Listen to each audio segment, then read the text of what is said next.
a Florida woman may be going to jail over dipping sauce at Raising Cane's. Now, full disclosure, I've never been to a Raising Cane's. Kelly, I know you have. I would assume that B.B. Shea has been to a Raising Cane's. Probably. He's a foodie. Well, the dipping sauce is their thing. That's their signature? Is it one or is it a variety? I've only been once. I think it's a variety of different sauces. But like sweet and sour, tangy. You know, we're going to have to ask BB Shea that because I think there's one called like the Raisin Cane sauce that is like the one. You know, people really like that. My son has been. I know that. Yeah. You know the Raisin Cane sauce? Yeah, cane sauce, yeah. Is it one that's like the... Yeah, it's like that's the... People buy it by the gallons. Right. Yeah. Okay. Okay, there it is. Yeah. Well, we take you now to the Clearwater, Florida. This is the Friday after Thanksgiving. 31-year-old Mackenzie Keeling ordered food to go from the Raisin Cane's near her home. It's about a 10-mile drive. 10 miles she drove to get the chicken. Mm-hmm. And Mackenzie pulled the classic didn't check the bag before she left the restaurant move. Now, I would assume that it's been either taped shut or stapled shut, but she didn't check the bag. And when she got all the way home, she said she was shorted 8 packs of cane sauce. Jeez. Okay, yeah. Now, she's not going to sit there and force dry chicken down her throat. No.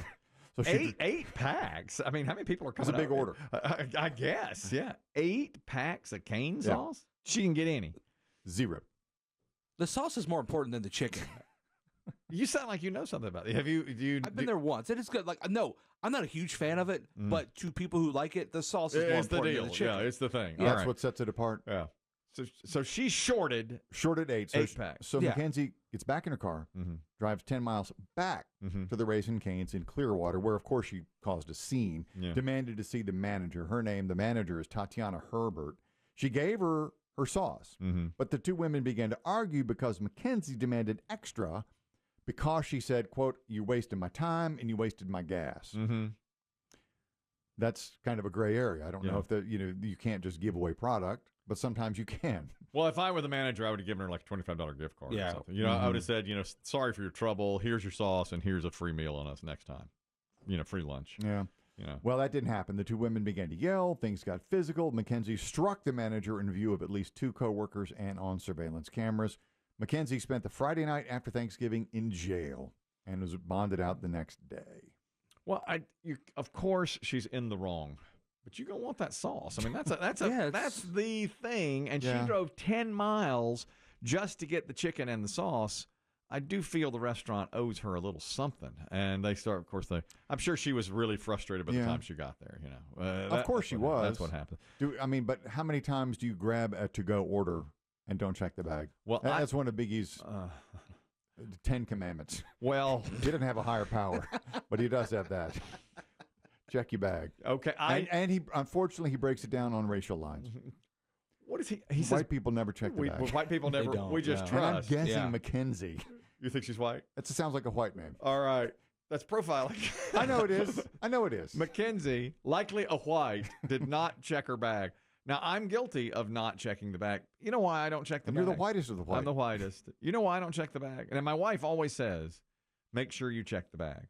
Well, I go through the drive-thru, and a lot of times it's at Chick-fil-A, and that's a very busy drive-thru. There's people behind you. So when I get the bag that is full of a bunch of stuff, usually, I just don't feel like I have time to go through all of it. I mean, how do I even... How many packs of fries? Yeah, I mean, am I going to look at all the fries, and am I going to open each sandwich and make sure, okay, there's no pickle on that one and that kind of thing? That's a lot. I just trust. I just trust it. Now, I've been burned by it a few times. You have. Yeah, believe me. And my daughter one time she stopped at that burger place around here that people really like. Cookout. No, what's that one? It's really good. Freddy's? It's only in small. Dario. The Dario. Dario. We don't go to the Dario very much, and my daughter was driving past one, and my wife said, "Stop!" And she called her and said, "Go wheel into the Dario. Take your next right." And my wife didn't get her fries, and boy, that did not sit well with her. That's not too close to your house. No, she would have to go back. That was probably 15 minutes, like this woman, and. Boy, it did not sit well with my wife. You have to check the bag. That's what you have to do it. And I don't know if you're picking it up yourself. Do they usually staple it shut?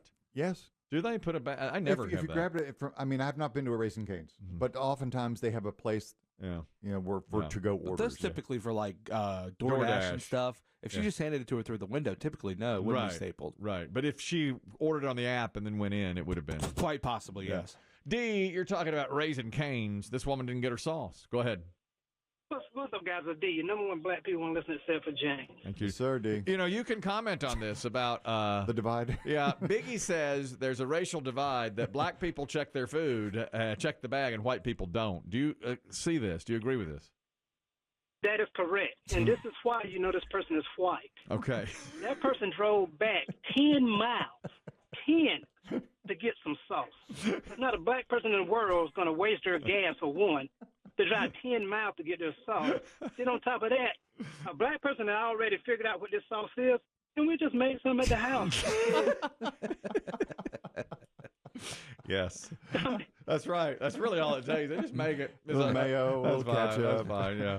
But exactly. I hate it's dividing us on a racial line like this. But Biggie always says that. We should be getting together on this thing here. We all want chicken. Thank you. You know what? You mentioned James, our departed P1 listener, who's so wonderful, and our greatest black P1 of all time.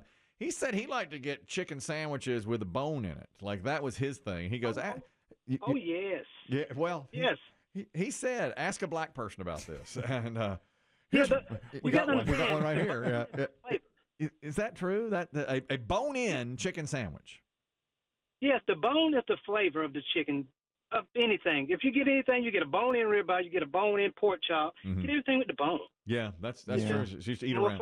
She used to eat around the bone. Exactly. Yeah. A little risk, better reward. Right. That's exactly what James said. And he said, ask a black person the next time you talk to him. And 3.5 years later. Okay. Here's D. So we got it. That's right. Thank you, D. Appreciate it. Great take on this. Yeah, see, that's what I always heard. The closer to the bone, the sweeter the meat. That's true. Yeah. The bone-in pork chops are better than... Yeah, that's what people like ribeyes, when it comes to steaks. Yeah, that's fat is flavor, and then the bone. Mm-hmm. The bone is great. You know what Chris Demm's wife taught me to eat one night? Actually, we had a very nice restaurant. She got ossobuco, which is bone. You know that's bone marrow. Yeah. And she was like eating the bone marrow. I was like, oh. The really good places will give you a straw to suck out what you can't get. Out the marrow of the bone. You ever had that? No. She said it was tremendous. I mean, she said it was very, very It's good. very rich and just kind of buttery, fatty. Never. But she's like, the marrow is it. You're literally sucking the marrow out of the bone. That's the night I stole her Reese's Pieces. That was the night of the Reese's Pieces incident. Correct. She got Reese's Pieces. We went to a movie. Didn't finish the bag. Of course, I ate my M&Ms like before the credits even rolled. I mean, before the opening. And on the way out, she's like, oh, I was so stuffed from that meal, I couldn't have the Reese's Pieces. And I said, oh, I know. I pulled one of those. Oh, I know. And she goes, do you want one of these? I said, well, I mean, if you're not going to... I'll have one. Of course, I get in the car and just turn them up. It's all of them right there in one spot. This has to do with stealing as well. There is a chef. This is England now. He is begging some thieves to do the right thing. A work van from his bakery was stolen. And inside that work van, unbeknownst to the thieves, he thinks, were 2,500 pies worth $32,000. 2,500? Yes, he had pies loaded up. How big was the truck? Go out. Huge work van, apparently. Yeah. And all those pies were in there. So he's saying, look, these pies will do nothing for you. You're not going to be selling pies on the black market. Take the van. Leave the pies. I'm trying to find a bit of humor in it, and I'm just imagining these guys who thieved a van, and when they've opened up the back and found 2,500 pies and custard and gravy in it, and how on earth are they going to move that? But I think the thing that I find really galling is that there's just so much waste. All that food, and I just worry that these guys will just dump them somewhere. Like, how do you dispose of 2,500 pies and 100 litres of gravy and things like that? It's definitely findable, and if we find it today, we could actually feed some people with it, and I think there's a lot of people who would appreciate that. Some ditch pie? Yeah, Look, I'm underprivileged, but I'm not an idiot. You want some Is there grass in this gravy? Some ditch pie here. Sounds like he's talking about like shepherd's pie. Yeah, these are meat pies. These are meat pies. Not like a pumpkin pie. Correct. So they're in the back of the van, and he says, hey, you want some ditch pie? We've got it for you.